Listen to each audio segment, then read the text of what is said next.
Welcome to Dead Man Talking.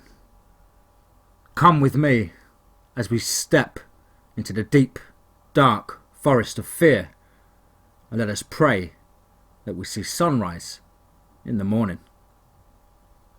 Tonight's show, guys and girls, is chapter 6 in the series entitled The Whinlatter Forest Secrets. The calm before the storm.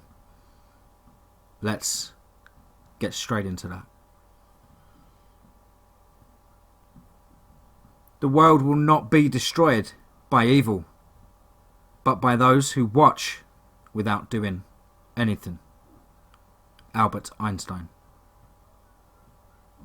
A couple of weeks had passed since our excursion. The plan seemed to have worked, as there was no sign of the agent and his team, and it would appear no new visitors either, although I couldn't be sure. On the other hand, we did get a visit from a pair of dogmen the night Jimmy returned from hospital. He had recovered pretty well and discharged himself 2 days after arrival. Whilst he rested, Faye had been researching potential deterrents or things that we could use against the others. Something to possibly inflict pain or even paralysis could be very useful. She came across a section near the back of the journal titled Remedies and Defence. It was a fairly long list of natural medicines and herbs and of course poisons and other dangerous concoctions. Faye and I had obviously watched and read that werewolves are susceptible to hemlock or monkshood, whichever terms you prefer. Anyway, we found a description and drawing that looked incredibly similar to the gathering of bushes outside the cabin, and they also led around the side towards our utility room and finally the bedroom window. I'd actually planned to cut them down, or at least back when we first arrived here at the cabin, but after everything started it was not on my to-do list, and was also actually a comfort having the window partially blocked from prying eyes. The Devil's Helmet, it read. "Isn't that the..." I said before Faye cut me short. "The bushes outside," she responded. We searched online and sure enough, they were this nasty plant. "Sounds a bit dangerous to be honest, Dan," she added. "Yeah, but I bet it would level the odds in our favour," I responded. We both got up and walked outside and round to the bushes. "That's it," Faye said excitedly. "Alright, I'll go get some breathing apparatus and gloves and anything else that will keep that shit away from me," I joked. "Okay, baby, I'll get some food ready and I'll see you in a bit." I headed out to the hardware store 25 miles east and got kitted out with pretty much everything that I thought would be useful. The store clerk looked at me like I was a serial killer or something as I stacked jugs, duct tape, ropes, saws and dust suits and masks. Oh, and I treated myself to a chainsaw. Yeah, that might have been what made him worried. He went from Mr. Chatty Paddy customer service is our main priority to, please leave the store before I call the police, written all over his face. He asked me what the hell I was building. I told him I bred large dogs, large breeds of canines. He looked puzzled and worried and then asked me, "What's the chainsaw for then, mate?" I was mid-smiling when he caught me off guard with this, I guess. I didn't know what to say. I responded dismally. "It's for the trees around the kennel area." Phew, aced that one, I thought. Anyway, by the time I had arrived back home, Faye and Jimmy had fully researched and planned a method of using the plant. He was going to dip the ammo in a noxious solution. Plus, we had any of the axes and knives that we was also carrying dipped in the solution. It wasn't solid that this would work, but if it did, we potentially had more control of the situation. Symptoms also included sudden paralysis and maybe, just maybe, we could finish them off as they became immobile. I hope to God it wasn't the latter, but what choice did we have? Jimmy arose late in the evening and looked to be back to his ugly old British Bulldog charm. "Oh, alright guys," he said as he walked into the living room and sat down in one of the recliners, his legs akimbo, no underwear on, and with Faye's purple dressing gown on. "Oh, Jimmy, put it away, you ape!" Faye exclaimed aloud. "Ah, Jim, mate, do you mind?" I said, looking at him, part of me trying desperately to not laugh, and the other thinking he hadn't changed since we were young men in our teens or early 20s. "Oh, sorry," he responded, turning a shade of red. "Jimmy, how the hell did you survive, mate? I mean, I came to find you. There was nothing left of your caravan. And the Dogmen, the whole pack must have been there, mate." I questioned him, hoping for some answers. "I barely made it out, Dan. I just returned from seeing you both that evening.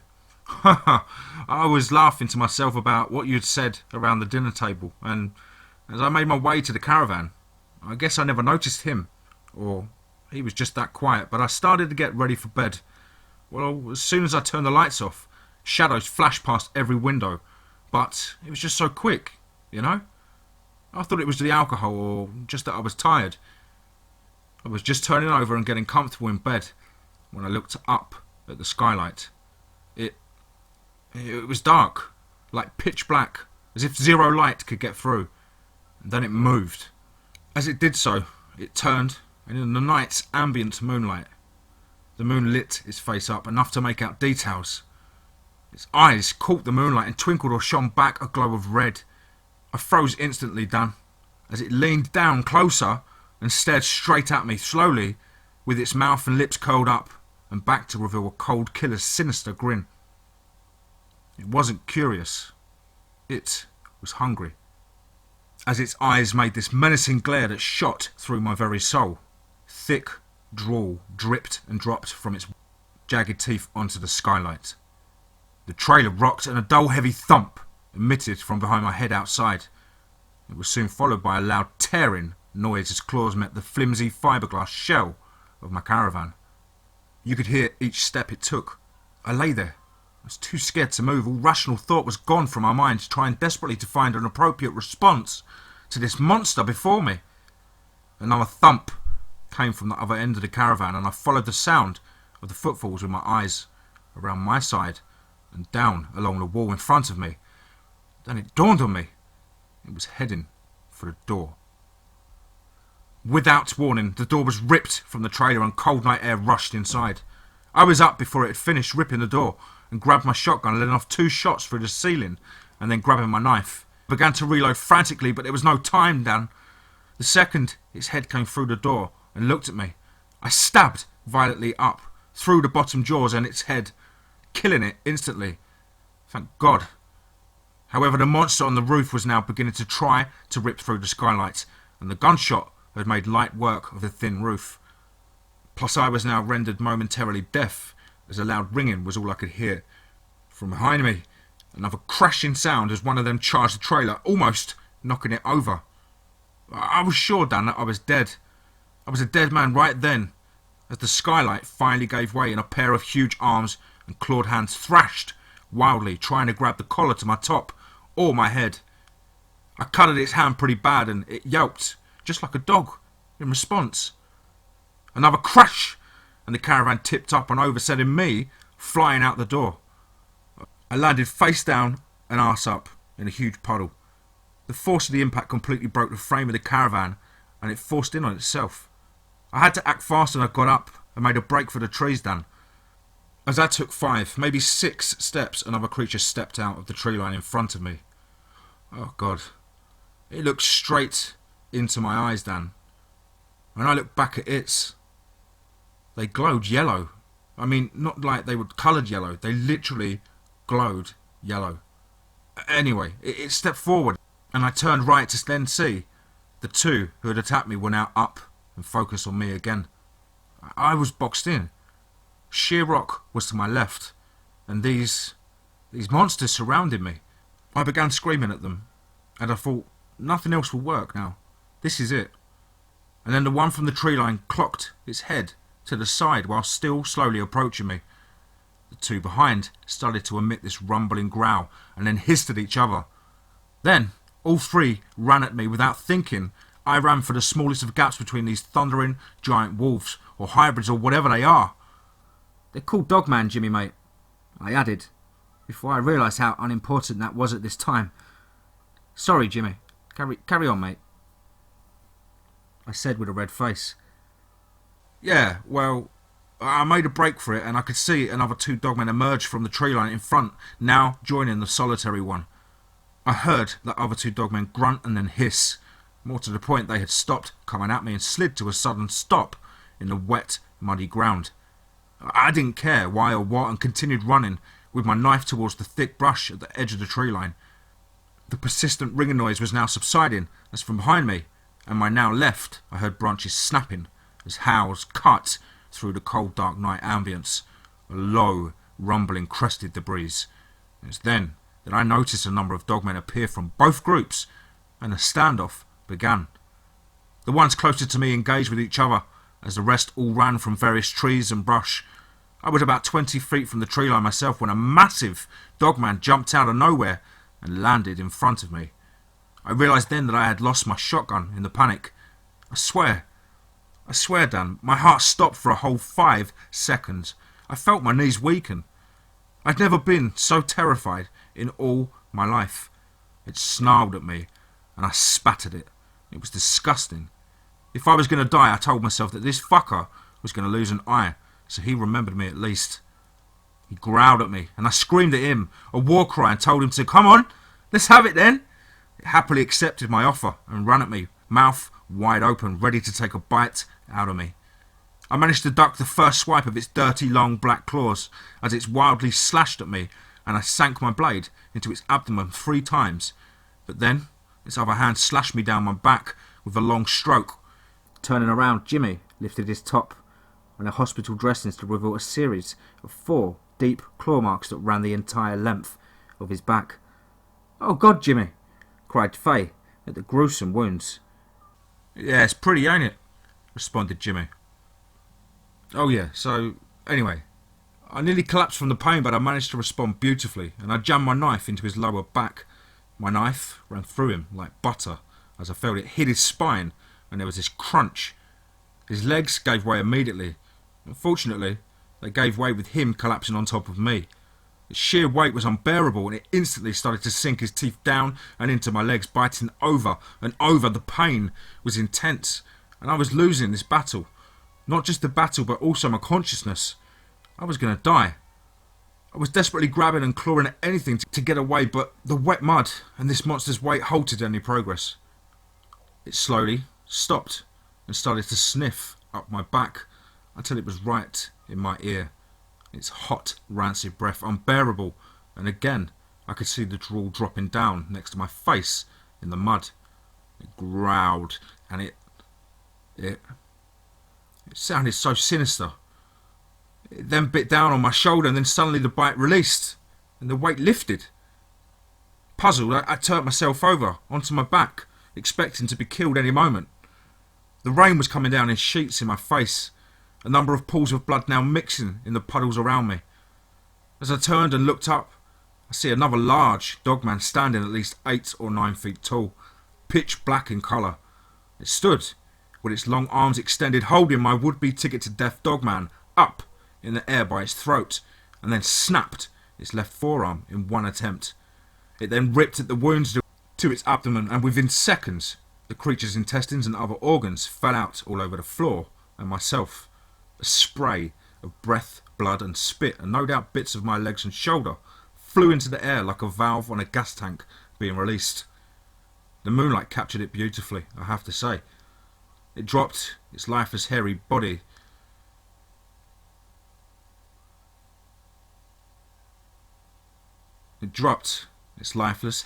blood-mattered body on the dirt with the crumpled thudump. Again, my consciousness failed and returned.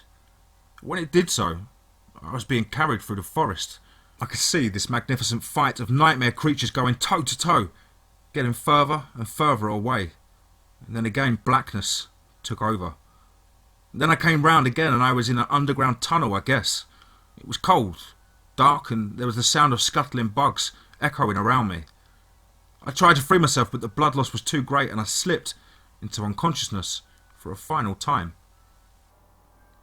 "It was them, the ancient pack, Jimmy," said Faye. "Yeah, Jim, there are 2 packs there, but it appears they're very different in nature. We've now got an understanding with them. of sorts, I added. Yeah, I can see that. Jimmy replied, laughing aloud. Well, anyway, Dan, I woke up in that huge cavern, surrounded by them. I, of course, panicked at first and tried to get up, but my wounds were too bad. One of the females started to slowly approach me. I recoiled back against the cold, hard rock and screamed, "No! Please, no!" I begged. But then it grabbed an old flask and threw it to me. I was astonished. I was sure this was me. Game over. Never to be found. Bloody Dogman chow. But when it threw the flask over, it landed in our sea. It was full of fresh water. The female then turned and loped away towards a large ledge where he sat. The big guy. The one that had saved my life. He was sitting watching me, but his eyes didn't suggest anything of anger. I drank the water greedily and laid back down to rest. It was clear I wasn't leaving any time soon. Then I was taken care of by an older grey-coloured dogman treating my wounds, and he mixed something like a herbal mix that had packed into my wounds. God, it stung like crazy at first, Dan, but it soon soothed the pain. And then, I don't know how long passed, but you guys showed up. I'm sorry, Dan. Faye, I'm sorry, I should have believed you both that night. He finished with his hands shaking and face a pasty white colour. Nonsense, Jimmy, mate. It's not every day that frickin' werewolf-looking creatures attack your caravan and try to eat your face. We're glad you're here and alive. There is much to tell you, I responded, patting him on the arm. We spent the next few hours updating Jimmy on everything and showed him the journal. Explained about the agency that kept an eye on us and those things. He was amazed at how much had happened since he had been missing. Soon, myself and Faye headed off to bed feeling happy that Jimmy was alive and well. The agents had long gone. My eyes were closed before I hit the pillow as I was so tired. Jimmy remained up, studying the journal. We awoke to loud footfall outside running across our decking on two sides of the cabin. I got up and another set of footfalls thumped rapidly across the roof of our bedroom. You could hear the claws clicking and clacking against the timber and slate tiles. Faye sat upright in bed, eyes wide open and her jaw even wider. I signalled for her to be quiet and stay put. I was making my way out of the bedroom into the upstairs hall to then look down over and into the living room where Jimmy was supposed to be sleeping. But I ended up clumsily bumping into Jimmy and dropped my flashlight with a loud crash on the wooden floor. We both winced at the noise as the footsteps on the roof and outside abruptly ceased. Good one, Dan. Jimmy laughed. I shot him a sarcastic grin in response. They're under the cabin, Dan. Jimmy whispered. Eh? You what? I replied. Under. I was trying to get sleep when the floor started to creak and I heard scratching. It wasn't loud, but then it started to thump around under there. The scratching got worse and at one point the damn sofa started to raise up and down, with me on it, Dan. Again, his face was pasty, white as a sheet. I looked down over the banister and listened. Sure enough, the scratching and thump could be heard. It's like they or it was trying to find a weakness in the flooring of the cabin. Then, I couldn't believe my eyes as the boards made a loud creaking and started to bend or flex upwards, and then back down again, and then back up again. Let's grab the guns, I said to Jimmy as he nodded, and we grabbed some gear and proceeded downstairs. Faye wasn't happy with it, but we had to see how many were out there, or at least kill it before it burst through the flooring.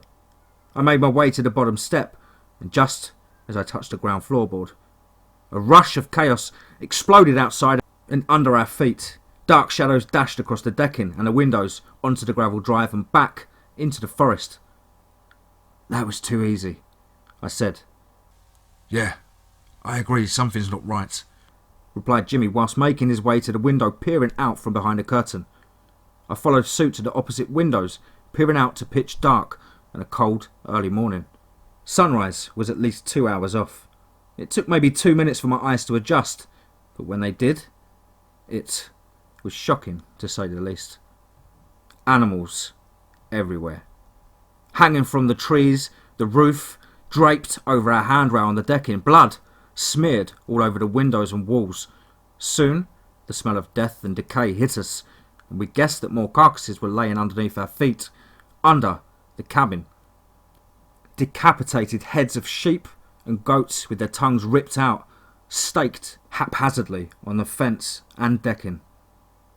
We would later find out the entire roof was littered with up to 23 carcasses of deer, rats and rabbits ripped and stuffed into vents or the drain pipes. I begged Faye not to look outside, but she did, and a shrill scream pierced the early morning ambience. This was not a good sign. Clearly they were trying to provoke us. This has to stop. I don't know how, but it has to, I uttered. Don't worry, Dan. I'll make some calls. We'll run them out that forest, or die trying.